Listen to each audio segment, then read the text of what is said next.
Hello everybody, how's it going? Irish Lad 147 back here with another video. I want to talk about the Elite Dangerous Close Quarter Combat expansion, which is rumoured to be coming in July sometime, perhaps the end of July or maybe even early August.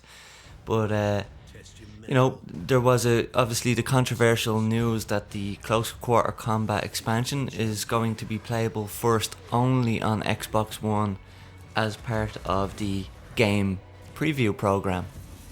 And the game preview program, in case you don't know, it's similar to Steam's early access, where gamers can play games that are still very early in development, and essentially that's what the game preview program is. And Elite Dangerous is among the first games to be previewed in that program.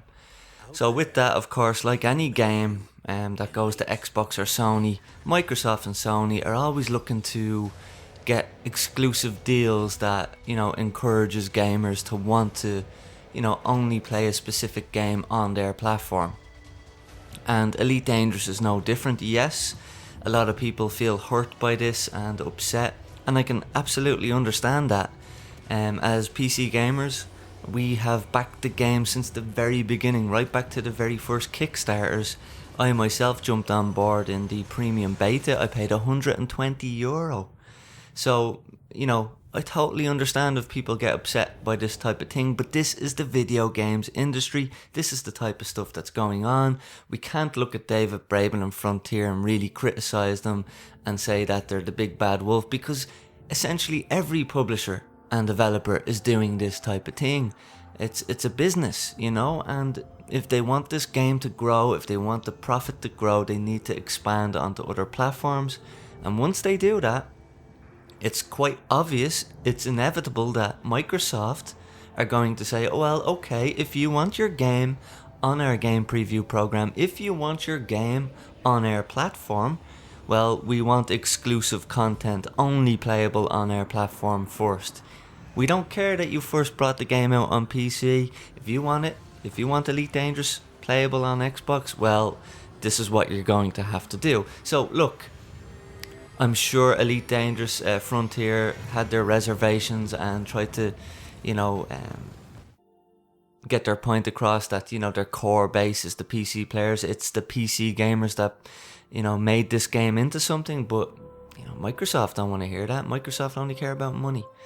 But anyway, back on track. I want to talk about the Close Quarter Combat expansion itself, and there's lots of mixed opinions on this. I myself think it's great, because it's just going to be another way to play Elite Dangerous. A more fast-paced, more instant gratification. It's similar, I suppose, to Star Citizen, Arena Commander in Star Citizen. It's going to give Star Citizen players some instant action to just jump in, a bit of dogfighting, player versus player, the ability to, ranked online leaderboards, just instant action. And this is going to be the same with Elite Dangerous. I wasn't surprised to hear the news, because we all know that console gamers like a bit of instant action and pick up and play, and even I do. But the main thing is, the most important thing, Elite Dangerous is going to stay true to itself. And I have no fear about the developers drastically changing the game. Absolutely not. That's going to stay there. But they're just going to add these various different ways to play the game. So if you're someone that wants fast-paced gameplay, you have that option. If you're someone that wants chilled back, relaxed exploration and total immersion in a VR virtual reality headset, you have that too.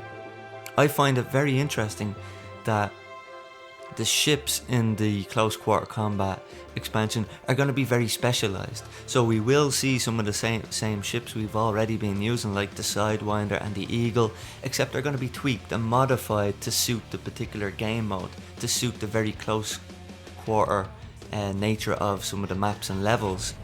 One of the levels, if you want to call it, that was announced for the Close Quarter Combat expansion was Elevate, and essentially this is an orbiting space elevator with tight closed off hatches and close quarter combat. I mean, it's going to be really cool flying.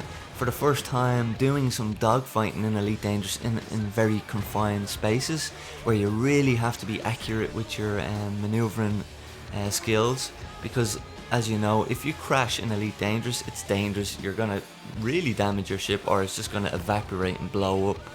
So I think it should really bring some cool gameplay mechanics to the game. This close quarter combat gameplay, as I said, a lot of the ships are going to be tweaked in terms of their maneuverability, in terms of their armor and shields and the damage of the weapons. All these things are going to be tweaked to suit the game mode, but we could see this overlap into the main game.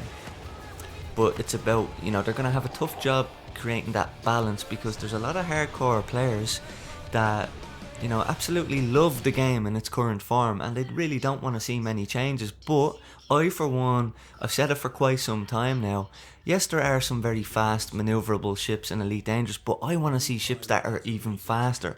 I want to see really fast, nimble, nippy ships, you know. I want to see ships twice, if not 3 times as fast as any of the ships that are currently in the game. And if they can do that in such a way where it doesn't actually inhibit or affect the main game in a very negative way, that's great, you know. Obviously, if the ship's going to be super fast and super mobile, well, then it needs to be super fragile at the same time. But you know, Frontier said that we could see these very specialized ships that are going to be introduced in close quarter combat brought into the main game, and you'll have 2 paths of progression. You could just play the close quarter combat's championship mode, which is player versus player, kill death ratio, team deathmatch, and capture the sphere is another game mode, and you can just play that all day long. You can rank up on the online leaderboards, rank up your weapons, rank up your modules, your XP, etc. But then there's also going to be another path of progression where you can actually do the same type of thing with the same specialized spaceships out in the real main game, and I think that could be really cool. I love speed, and especially if you're using a joystick, I want to see faster ships brought to the game, and I think close quarter combat is probably going to be the first sign of this actually being implemented into the game. I think it's very important that, yes, they really are going to make a lot of changes to the spaceships. They're going to be very specialized, but I do hope that they still have a hardcore mode for close quarter combat on the PC version, where, you know, it's as I say, more in tune with the main game, but within the same close quarter combat space, and I hope they do that. I'm also excited to see the Federal Fighter, the new Federal Fighter spaceship, which is an extremely small, lightweight spaceship. It doesn't even have any cargo or frameshift drive, so it's going to be really fast and mobile. And I suppose maybe the Federal Fighter is the first of many ships, many new ships, that we're going to see in the game, like I said earlier, that are really fast and nippy. So look, essentially what this is Arena Commander for Elite Dangerous, and I'm all for that, you know. But as I say, I absolutely understand any PC gamers who have poured a huge amount of money and support and testing, you know. The PC players have been beta testing this game, alpha testing, beta testing, leaving their feedback. It's really the PC gamers that have built the foundation of this house, you know. They did all the hard work, all the hard grafting, and we should always be remembered and respected by the developers for that. And I don't think Elite Dangerous or David Braben is ever going to turn their back on PC gamers like we're nothing. Absolutely not. We're very important to them, and I think they do really, really appreciate all the support and feedback that we've given them.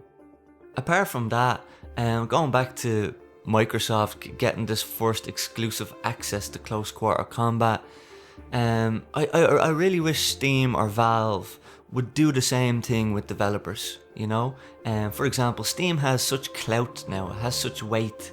Look at the recent refund policy, you know. Developers are going to start fearing this. They're going to try to make their PC ports better, but Steam is such a huge platform. Millions of gamers are logged onto Steam and playing games on a daily, hourly basis. So why don't Steam approach some of these developers and say, look, we want exclusive content first only playable on PC, and the reward for that to the developer, for example, will be we're going to put your game on the main page, the front page of Steam for a week or 2 weeks continuously, which will boost sales, etc. Steam has such a presence now in the gaming industry, especially in the PC gaming platform. Why don't Valve start trying to get their own exclusive content? We need to start seeing this for PC gamers. I want to see PC gamers getting exclusive content first before the consoles, and I think we will see that in the future, hopefully. Keep your eyes on the forthcoming Gamescom, where Elite Dangerous will be in attendance at that. It's going to be the first week in August. Another major announcement that is going to come. Is this something that's also in relation to the Close Quarter Combat expansion? I think it's something different. Maybe it's multi-crew combat in the main PC game. Maybe it's planet-side landing. But I think we're going to hear some big news I think Gamescom is on between the 4th and 9th of August. Okay, thanks for watching, guys, as always, and girls and everybody. And I'll see you on the next video. Bye for now. The planet-side landing is the expansion that I am most looking forward to. It's also going to be one of the most difficult problems for Frontier development to solve. How do they tackle this? How many planets will we be able to land on? How many different environments will we see once we land on these planets?